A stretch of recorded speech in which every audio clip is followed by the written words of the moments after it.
ইরানের ব্যালিস্টিক ক্ষেপণাস্ত্রের বহর নিয়ে ভয়ঙ্কর রকম উদ্বেগে ইসরায়েল আমেরিকা। মধ্যপ্রাচ্যের রাজনীতিতে যখনই উত্তেজনা বাড়ে তখনই আলোচনার কেন্দ্রবিন্দুতে উঠে আসে তেহরানের এই শক্তিশালী সমরাস্ত্র ভাণ্ডার। ওমানের মাস্কাটে যুক্তরাষ্ট্রের সঙ্গে উচ্চ পর্যায়ের আলোচনায় বসেও ইরান স্পষ্ট করে দিয়েছে তাদের ব্যালিস্টিক ক্ষেপণাস্ত্র কর্মসূচি কোনোভাবেই দর কষাকষির বিষয় নয়। তেহরানের দাবি এটি তাদের জাতীয় নিরাপত্তার মূল স্তম্ভ।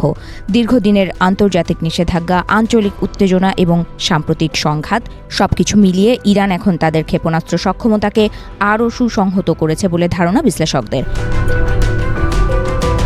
পশ্চিমা গোয়েন্দা সংস্থাগুলোর মূল্যায়ন অনুযায়ী বর্তমানে ইরানের হাতে ৩,০০০-এরও বেশি ব্যালিস্টিক ক্ষেপণাস্ত্র রয়েছে। এদের মধ্যে উল্লেখযোগ্য অংশ ২,০০০ কিলোমিটার বা তারও বেশি দূরত্বে আঘাত হানতে সক্ষম, অর্থাৎ ইসরায়েলের পুরো ভূখণ্ড এবং মধ্যপ্রাচ্যে অবস্থিত বিভিন্ন মার্কিন সামরিক ঘাঁটি এই পাল্লার মধ্যে পড়ে।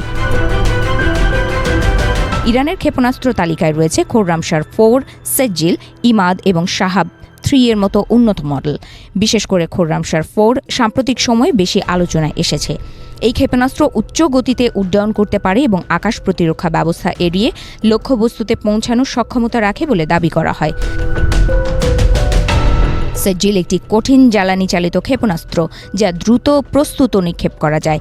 ইমাদ ও শাহাব 3 মাঝারি পাল্লার হলেও কৌশলগতভাবে অত্যন্ত গুরুত্বপূর্ণ। ২০২৫ সালের জুনে ইসরায়েলের সঙ্গে ১২ দিন ব্যাপী সংঘাতে ইরানের ক্ষেপণাস্ত্র শক্তি সরাসরি পরীক্ষিত হয়।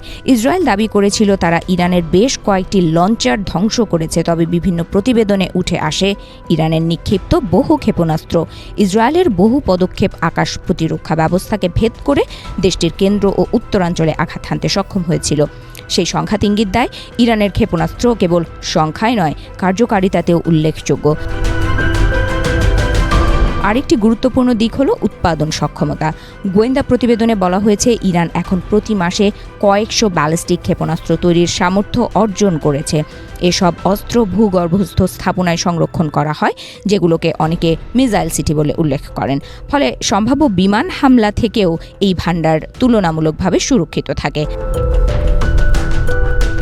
বর্তমান মার্কিন প্রশাসন ইরানকে ক্ষেপণাস্ত্র কর্মসূচি বন্ধ সহ একাধিক কঠোর শর্ত দিয়েছে, তবে সামরিক বিশ্লেষকদের মতে ইরানের জন্য এই ক্ষেপণাস্ত্র বহরই কার্যকর প্রতিরোধ শক্তি। আঞ্চলিক প্রতিদ্বন্দ্বিতা এবং আধুনিক যুদ্ধ বিমানের ঘাটতির প্রেক্ষাপটে তেহরান তাদের প্রতিরক্ষা কৌশলে ক্ষেপণাস্ত্রকেই অগ্রাধিকার দিয়েছে। ইরানের ব্যালিস্টিক ক্ষেপণাস্ত্র বহর এখন শুধু সামরিক সম্পদ নয়, বরং কূটনৈতিক সমীকরণেরও গুরুত্বপূর্ণ অংশ। আলোচনার টেবিলে যেমন এটি চাপ সৃষ্টির হাতিয়ার, তেমনি যুদ্ধক্ষেত্রে এটি প্রতিরোধের প্রতীক।